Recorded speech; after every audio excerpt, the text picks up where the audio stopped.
Good morning विद्यार्थी मित्रांनो. या अगोदर आपण सोल्युशन पाहिले होते लिनियर इक्वेशनचे बायरेक्ट मेथडनं. ठीक आहे. आता आपण नवीन मेथड सुरू करूया. By inversion method. ठीक आहे. आता पहा लिनियर इक्वेशन जे आहेत आपण समजा तीन लिनियर इक्वेशन घेऊया. a1x b1y plus c1z is equal to d1. ठीक है. a2x plus b2y plus c2z is equal to d2. Second equation a3x plus b3y plus c3z is equal to d3. आता हे इक्वेशन आपण matrix form मध्ये लिहू शकतो. पहा a1 b1 c1 a2 b2 c2 a3 b3 c3 x y z व्हेरिएबलचा matrix is equal to जे constant आहे इज इक्वलच्या नंतरचे ते कॉन्स्टंटचा एक मॅट्रिक्स d1 d2 d3. ठीक आहे. म्हणजे त्याला आपण कसं लिहिलंय ax is equal to B. Okay. हे इक्वेशन झालं मॅट्रिक्स फॉर्म मधलं. आता पहा याला जर प्री मल्टिप्लाय केला आपण pre multiplying by a inverse to our equation, then we get a inverse a into x. त्याला आपण ब्रॅकेट करूया a इनवर्स b. ठीक आहे. आता तुम्हाला ही आयडेंटिटी माहिती आहे a inverse a is equal to i म्हणजे identity matrix i into x is equal to a inverse b. ठीक आहे. Identity matrix the matrix form मधलं इक्वेशन आहे. आयडेंटिटी म्हणजे मॅट्रिक्स मध्ये त्याला आपण 1 म्हणतो, युनिट म्हणतो. x is equal to a inverse b. ठीक आहे. आता आपल्याला हे इक्वेशन भेटलेलं आहे. आता a इनवर्सचा हा एक मॅट्रिक्स आणि b हा एक मॅट्रिक्स याचं मल्टिप्लिकेशन करून तुम्हाला इथे काय भेटणार आहे काहीतरी नंबर भेटणार a b c. आणि तुम्हाला माहिती आहे हे कॅपिटल x हा जो मॅट्रिक्स आहे तो आपण x y z पासून मिळवला आहे. x y z. ठीक आहे. आता हे दोन्ही इक्वेट करून हे दोन मॅट्रिसेस इक्वेट करून तुम्हाला x is equal to y is equal to आणि z इज इक्वल टू हे तुम्हाला व्हेरिएबलच्या व्हॅल्यूज भेटणार आहेत. ठीक आहे. अशा प्रकारे आपण इन्व्हर्जन मेथडनं आपल्याला काय करायचं लिनियर इक्वेशन सॉल्व्ह करायचं. ठीक आहे. तर पहा हे जनरल फॉर्म मध्ये मी सॉल्व्ह केलेले आहे त्याच्यामुळे खूप कमी जागा लागलेली. पण ऍक्च्युअली हा 3x3 चा मॅट्रिक्स सोडवण्यासाठी तुम्हाला खूप मोठा स्पेस लागतो. किमान 2 पेजेस तुमचे होतात. कारण इथे पहा तुम्हाला a इन्व्हर्स काढायचे. हा जो मॅट्रिक्स आहे इथे a त्याचा a इन्व्हर्स काढायचं बाय ऍडजॉइंट मेथडनं. ठीक आहे. नंतर त्याचा डिटर्मिनंट काढायचा. ऍडजॉइंट मेथडची डेफिनेशन यूज करायची आणि a इन्व्हर्स काढायचा. नंतर त्याच्यामध्ये त्या फॉर्म्युल्यामध्ये त्या व्हॅल्यू ठेवून याला सॉल्व्ह करायचं. ठीक आहे. तर अगोदर आपण 2x2 चा मॅट्रिक्स घेऊन सॉल्व्ह करूया.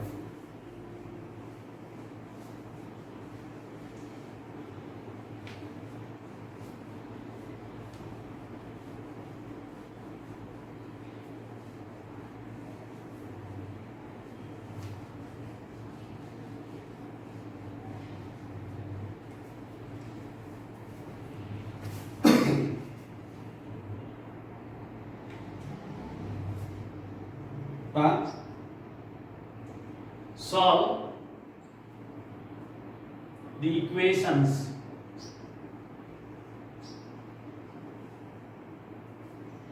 two x plus 5y is equal to 1 and 3x plus 2y is equal to 7 by the method of inversion. ठीक है.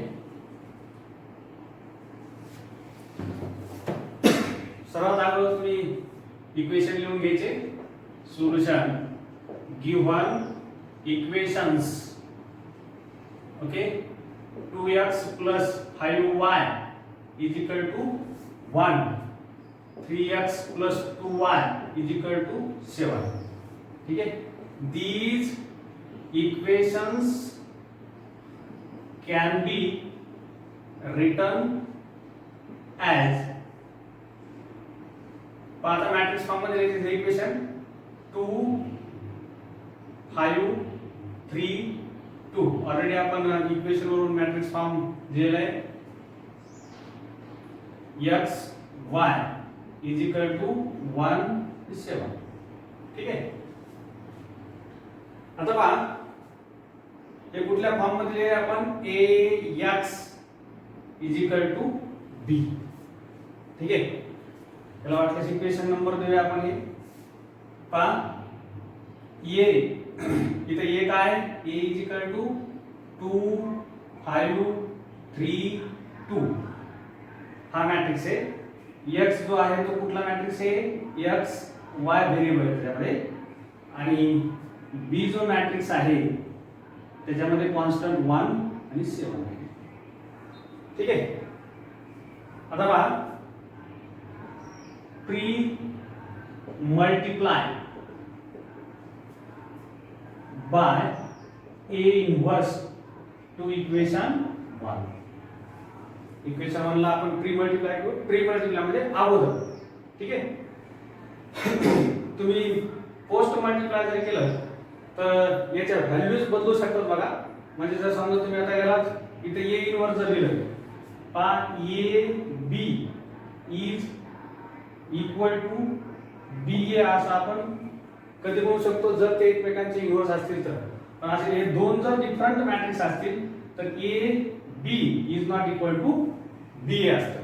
ठीक आहे, कम्युटेटिव्ह नाही. त्याच्यामुळे इथं स्ट्रिक्टली तुम्ही लक्षात ठेवायचे तुम्हाला a इनवर्स हे प्री मल्टीप्लाय करायचे म्हणजे अगोदर.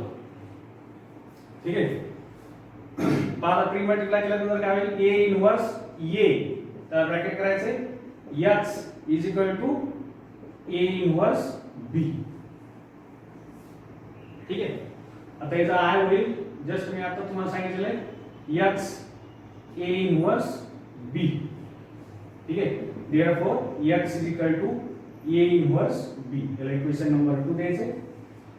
ठीक आहे, आता पहा आपल्याला आता a इनवर्स काढायचे. हे तुम्हाला x माहिती आहे b माहिती आहे पण a इनवर्स माहिती नाही. म्हणजे a इनवर्स काढायचा हवं तुम्हाला. ठीक आहे, पहा आता याचा डिटर्मिनंट काढून घेऊया. डिटर्मिनंट ऑफ a तुम्हाला डिटर्मिनंट कसं काढायचं तुम्हाला माहिती आहे. याचा आणि याचा गुणाकार. ठीक आहे, 4 मायनस या दोन्हीचा गुणाकार 15 इज इक्वल टू -11. हे डिटर्मिनंट ऑफ e आहे. ठीक आहे, आता को फॅक्टर काढूया. a11 is equal to -1 1 plus 1 आणि याचा मायनस जो आहे a11 चा तो 2 आहे. 2 इज इक्वल टू आता पहा याचा पॉवर जो आहे तो e1 आहे त्याच्यामुळे याचा आन्सर 1 येणार आहे. याला 2. नंतर a12 is equal to -1 1 plus 2 power आणि याचा मायनस रूटला आहे 3 इज इक्वल टू आता याचा जो पॉवर आहे तो ऑड आहे. ऑड पॉवरचा -1 जो असतो तो -1 असतो म्हणजे -1 इंटू 3 इज इक्वल टू -3. ठीक आहे, नंतर a21 हा element is equal to -1 raise to 2 plus 1 आणि याचा मायनस जो आहे तो 5 आहे is equal to -1 into 5 is equal to -5. ठीक आहे, नंतर a22 हा को फॅक्टर काढायचा त्याचा को फॅक्टर. ठीक आहे, -1 raise to 2 plus 2 into 2 is equal to 1 into 2 is equal to. ठीक आहे, आता को फॅक्टर काढलेले आपल्याला जागा कमी असल्यामुळे आता बाकीचा हा भाग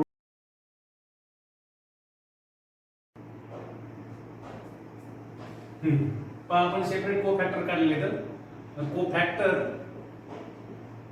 ऑफ ए पहा 2 -3 -5 2. ठीक आहे. त्याच्यानंतर ट्रान्सपोज घ्यायचा आहे. तो फॅक्टर जो मॅट्रिक्स आहे त्याचा ट्रान्सपोज घ्यायचा, त्याचं रूपांतर कशामध्ये होतं ऍडजॉइंट ई मध्ये. ठीक आहे. त्याचा ट्रान्सपोज घेऊया. ट्रान्सपोज म्हणजे नंबर ऑफ रोज जे आहेत ते कॉलम मध्ये लिहिले. ठीक आहे. आता हे रोज आहे समजा हे 2 -3 त्याला कॉलम मध्ये लिहिले. हा रोज आहे तो कॉलम मध्ये लिहिलो -5 हे झालं ऍडजॉइंट. आता आपल्याला ए इनव्हर्स करायचा आहे. ठीक आहे. ए इनव्हर्सची डेफिनेशन किंवा त्याला फॉर्म्युला होता, फॉर्म्युला माहिती तुम्हाला 1 divided by determinant of A into adjoint A. ठीक आहे. द डिटर्मिनंट ऑफ ए किती आहे -11 आहे. 1 डिवाइडेड बाय -11 आणि ऍडजॉइंट 2 -5 -3. ठीक आहे. आता पहा तुम्हाला ए इनव्हर्स भेटलेलं आहे. तर आता ए इनव्हर्स ची व्हॅल्यू इक्वेशन नंबर 2 मध्ये पुट करायची. Put A inverse in equation 2. काय होईल मग ते x is equal to 1 divided by -11 2 -5 -3 2. ठीक आहे. आणि नंतर b. आता याच्या अगोदर ए एक्स आणि बी असे मॅट्रिक्स आपण दिले होते. तर ती बी ची व्हॅल्यू किती आहे 1 आणि 7. ठीक आहे. तो भाग मोडून टाकला आपण, त्याच्यामध्ये दिली होती बी ची व्हॅल्यू. ठीक आहे. आणि ते तुम्ही पाहू शकता इथं 1 आहे आणि 7 आहे. ओके. आता आपण याला सॉल्व्ह करूया. तुम्ही 11वी मध्ये दोन मॅट्रिक्सचं मल्टिप्लिकेशन कसं करायचं हे तुम्ही पाहिलेलं आहे. ठीक आहे. ते तुम्हाला सांगतो मी.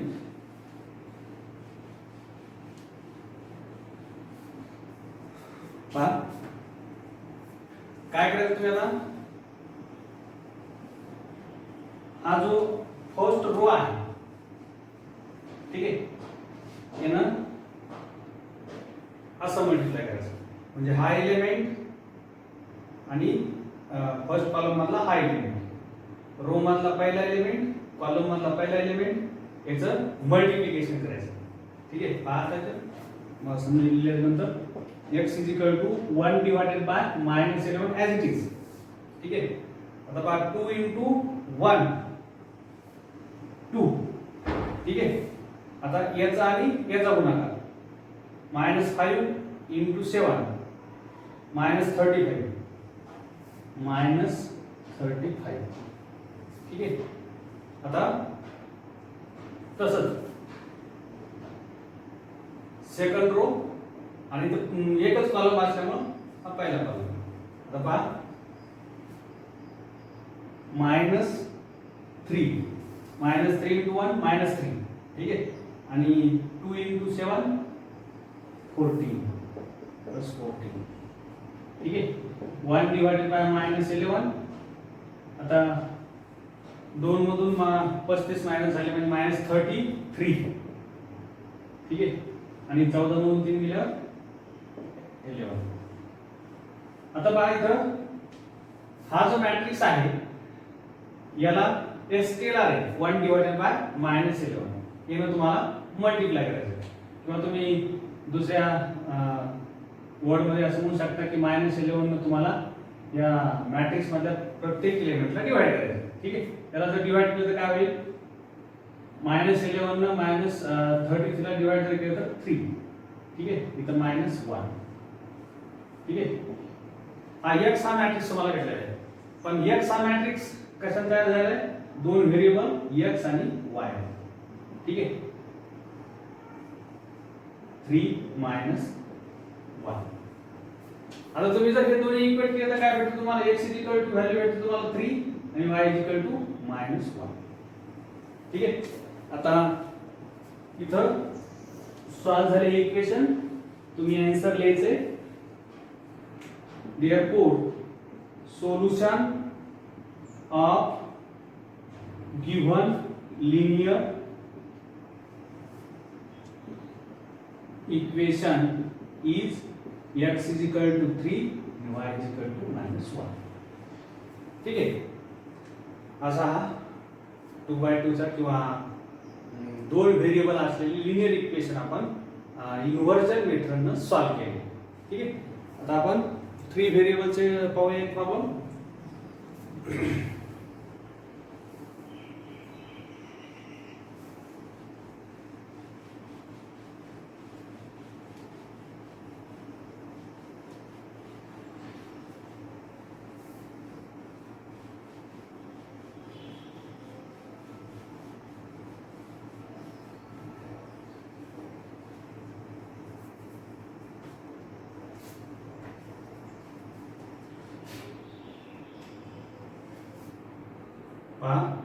Solve the following equations by the method of inversion.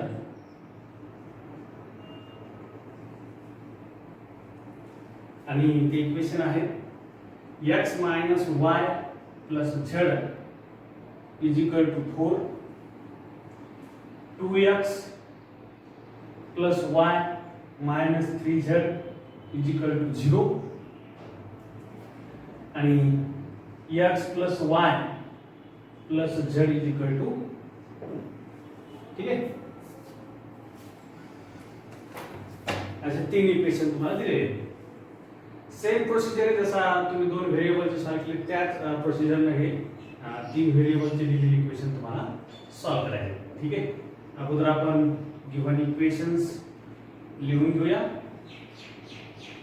x minus y plus z is equal to 4, 2x plus y minus 3z is equal to 0, x plus y plus z is equal to 2. ठीक है, these equations can be written in matrix form. पाहता matrix form मध्ये लिहायचं आपल्याला x y z चे coefficient जे आहेत 1 -1 1. ठीक आहे, नंतर x y z चे खालच्या इक्वेशन मध्ये 2 1 -3 1 1 1. ठीक आहे, व्हेरिएबलचा मॅट्रिक्स लिहायचा x y z आणि इकडे कॉन्स्टंटचा लिहायचा आहे 4 0 2. ठीक आहे, याला आपण कसं लिहिलेलं आहे या फॉर्म मध्ये ax is equal to b. Therefore a is equal to a चा मॅट्रिक्स कुठला आहे मग 1 -1 1 2 1 -3 1 1 1. ठीक आहे, नंतर x is equal to x y z आणि b इज इक्वल टू 4 0 2. ठीक आहे, आता पहा हे इक्वेशन नंबर 1 जे आहे तर तुम्हाला काय करायचं प्री मल्टिप्लाय करायचं. Pre multiply by a inverse to equation 1. a inverse a x is equal to a inverse b. ठीक आहे, आता a inverse याचं काय होतंय I unit matrix x is equal to a inverse b म्हणजे x is equal to a inverse b. याला equation number 2 they.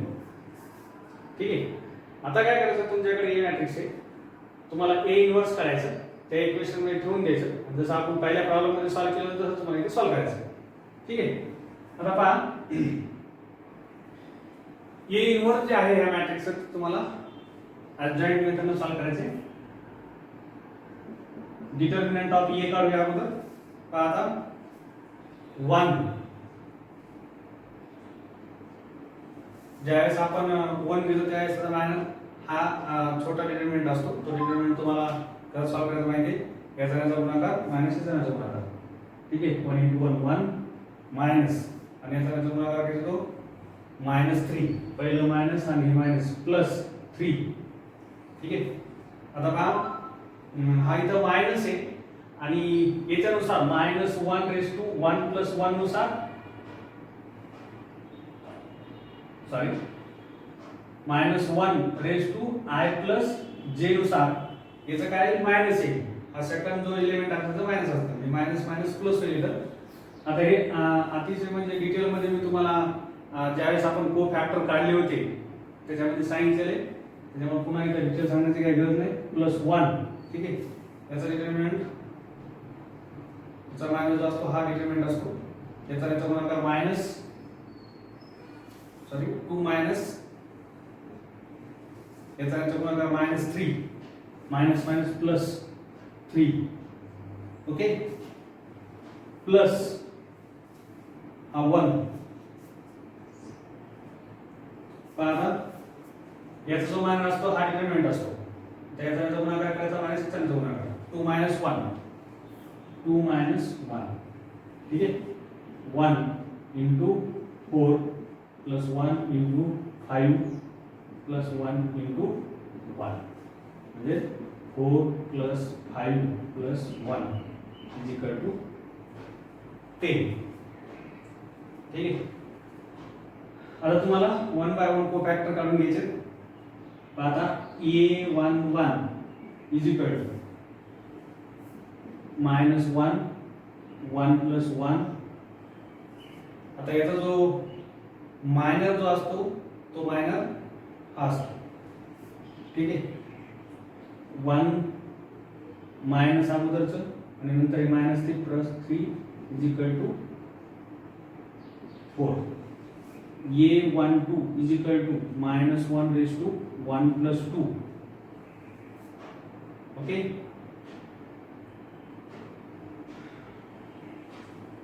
To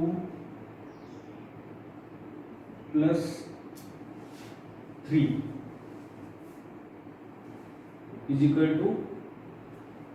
आता याचं -1 येईल तर -1 चा पॉवर जो आहे तो 8 आहे आणि हे 5 = -5. ओके. a13 = -1 + 1 + 3 2 - 1 =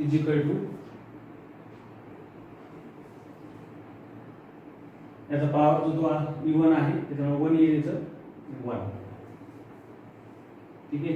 a21 -1 + 2 + 1. आता याचा जो मायनर असतो तो हे दोन एलिमेंट आणि हे दोन एलिमेंट पासून जो डिटर्मिनंट तयार झाला असतो तो त्याचा मायनर असतो. -1 -1 -1 हे -1 येईल पॉवर ऑड असल्यामुळे आणि -2 +2. ठीक आहे. a22 = -1 + 2 + 2 1 - 1 याचा गुणाकार 1 हे 1 1 - 1 हे 0 येते डायरेक्ट 0 लिहून टाकायचं. ठीक आहे. अजून आपले को फॅक्टर्स काढायचे राहिले.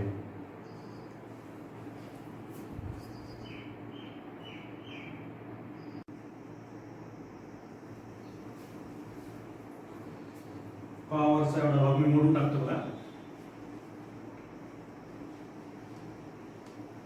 मॅट्रिक्स ठेवतो म्हणजे आपल्याला को फॅक्टर काढायला उपयोगी पडेल. a23 = -1 + 2 plus 3. ठीक आहे. आता 2 3 म्हणजे हा एलिमेंट येतो. ठीक आहे. त्याचा मायनर जो असतो हे दोन एलिमेंट आणि हे खालचे दोन एलिमेंट ना जो तयार झालेला डिटरमिनंट असतो तो त्याचा मायनर असतो. याचा गुणाकार 1 मायनस साइन ओरिजिनल जे मायनस साइन होते आणि याचा गुणाकार -1 मायनस मायनस प्लस 1. ठीक आहे. आता याचा पॉवर जो आहे 5 आहे तो ऑड आहे त्याच्यामुळे याचा आन्सर -1 येते आणि याचं 2 इज इक्वल टू -2. ठीक आहे.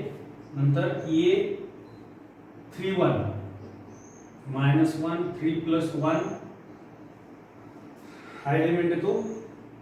याचा गुणाकार मायनस मायनस दोन्ही 1 म्हणजे 3 मायनस याचा गुणाकार 1 इज इक्वल टू आता याचा पॉवर जो आहे तो इवन आहे त्याचा +1 आन्सर तर ते काही लिहायची गरज नाही. आणि याचं 3 - 2 3 - 1 is equal to 2. Okay. Next a 3 2 हा एलिमेंट राहील याचा -1 रेज टू 3 प्लस 2. आता हा एलिमेंट आहे तर हे 2 आणि हे 2 याच्यापासून तयार झालेला डिटरमिनंट. ओके. हे 2 एलिमेंट आणि हे 2 एलिमेंट याचा आणि याचा गुणाकार -3 याचा आणि याचा गुणाकार -2. ठीक आहे. आता पॉवर जो आहे तो ऑड आहे त्याच्यामुळे -1 आन्सर यायचं आणि याचा -5. ओके. इज इक्वल टू आता मायनस दोन्ही त्याचं प्रोडक्ट जे आहे ते प्लस येते 5. ठीक आहे. आणि आता last a 3 3 is equal to -1 raise to 3 plus 3. ठीक आहे. याचा जो मायनर आहे तो एवढाही 1 प्लस याचा गुणाकार 1 आणि -2 मायनस आणि पहिलं मायनस प्लस 2. ठीक आहे. E1 आहे +1 येते आणि 3. आता आपण को फॅक्टर काढले. ठीक आहे. आता मी खालचं मोडून टाकतोय. लक्षात ठेवा याचा डिटरमिनंट जो आहे ए डिटरमिनंट ऑफ ए 10 आहे. लक्षात ठेवा त्याला नंतर ते लागेल.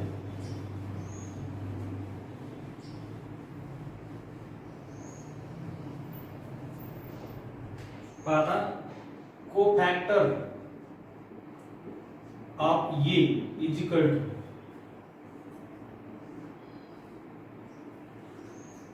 तर कोफॅक्टर तिकडे आपण म्हणून टाकले तर पहा इथं सॉल्व प्रॉब्लेम आहे त्याच्यामध्ये लिहितो मी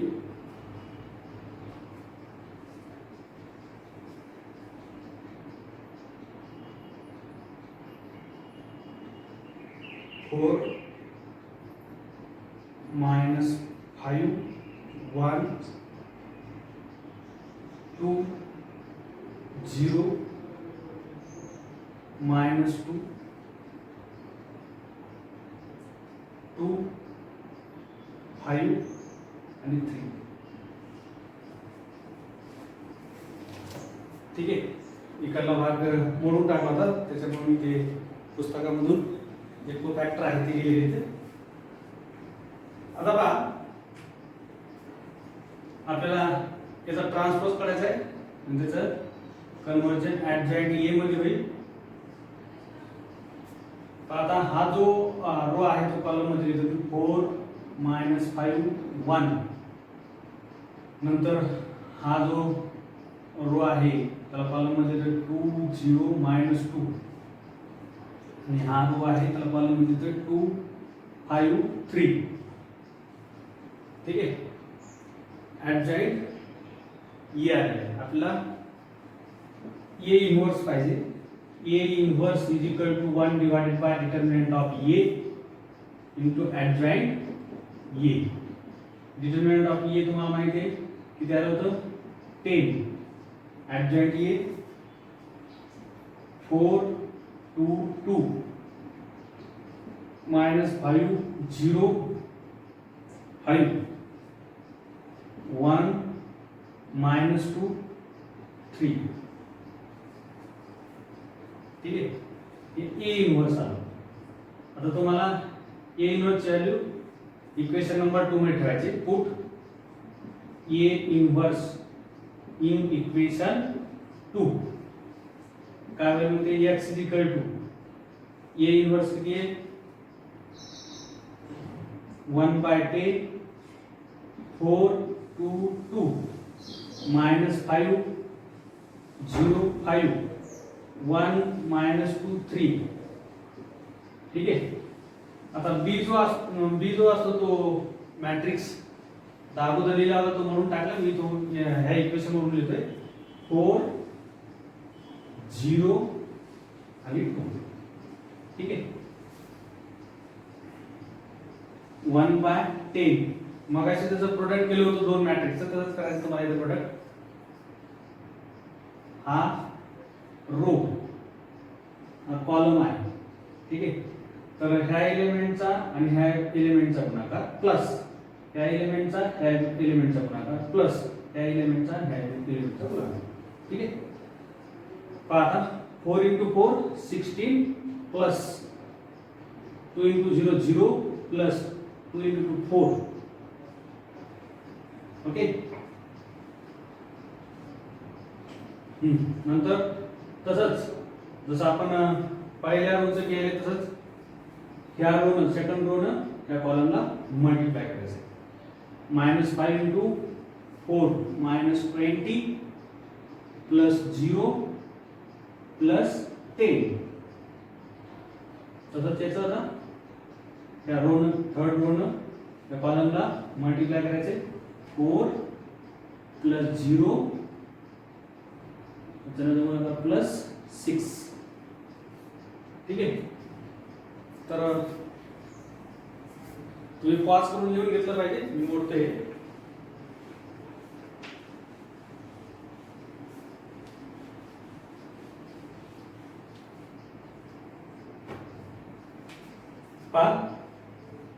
आता तुम्हाला x माहिती आहे. x कशापासून बनलेला आहे matrix variable x y z पासून. तर capital X is equal to हे मॅट्रिक्स मध्ये लिहिलेले का 1/10. आता पहा त्याची बेरीज 16 प्लस 4 20 -20 प्लस 10 -10 आणि तर प्लस 10. ठीक आहे. आता या 10 ने काय करायचं प्रत्येक एलिमेंटला डिवाइड करायचे. काय येतो मॅट्रिक्स 2 -1 1 आणि इकडे व्हेरिएबल x y z. ठीक आहे. इक्वेट केल्यानंतर x is equal to 2 y is equal to -1 z is equal to 1. Okay. Therefore solution of given equations are x is equal to 2 y is equal to -1 z is equal to 1. Okay. Answer एकदा confirm करतोय. x is equal to 2 y is equal to -1 आणि z is equal to 1. ठीक आहे. तर तुम्ही ज्यावेळेस तुम्हाला बोर्डामध्ये problem येतो त्यावेळेस तुम्ही काय करायचं नेमकं ते मेथड ऑफ इन्व्हर्जन आहे का मेथड ऑफ रिडक्शन आहे ते व्यवस्थित लक्षपूर्वक पाहिजे. जर समजा तुम्हाला काही डिडक्शन विचारलं तुम्ही इन्व्हर्जन सॉल्व्ह केलं तुम्हाला मार्ग काय भेटणार नाही. त्याच्यामुळे लक्षपूर्वक कुठल्या मेथडनं तुम्हाला विचारलेलं आहे ते तुम्ही लक्षपूर्वक पाहिलं पाहिजे. ठीक आहे. तर मी तुम्हाला 2 होमवर्क देतो बघा. ते तुम्ही सॉल्व्ह करा. त्या अगोदर तुम्ही प्रॉब्लेम पाहून घ्या. प्रत्येक ठिकाणी पॉज करून तो लिहून घ्या. नंतर मनानं सॉल्व्ह करा आणि त्यानंतर मी जे तुम्हाला होमवर्क देणार आहे ते तुम्ही सॉल्व्ह करा. Okay.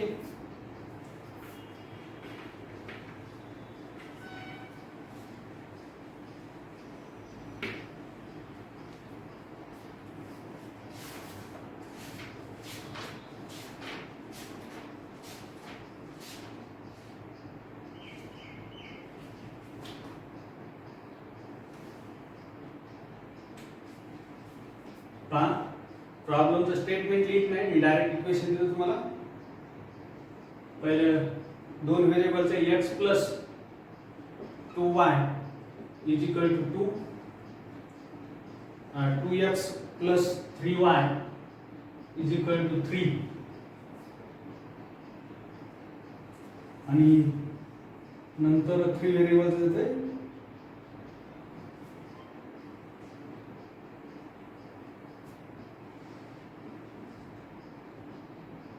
x plus y plus z is equal to -1,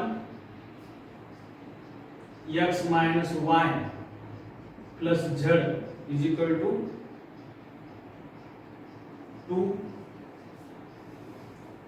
and x plus y minus z is equal to 3. ठीक आहे, तर हे सॉल्व करा तुम्ही दोन्ही, आणि जर जमलं नाही तर मला तसा मेसेज करा तुम्हाला नेमकं कुठलं जमलं नाही ते, तर मी ते उद्याच्या पिरियडमध्ये तुम्हाला ते समजून सांगेन. ठीक आहे, ओके, थँक्यू.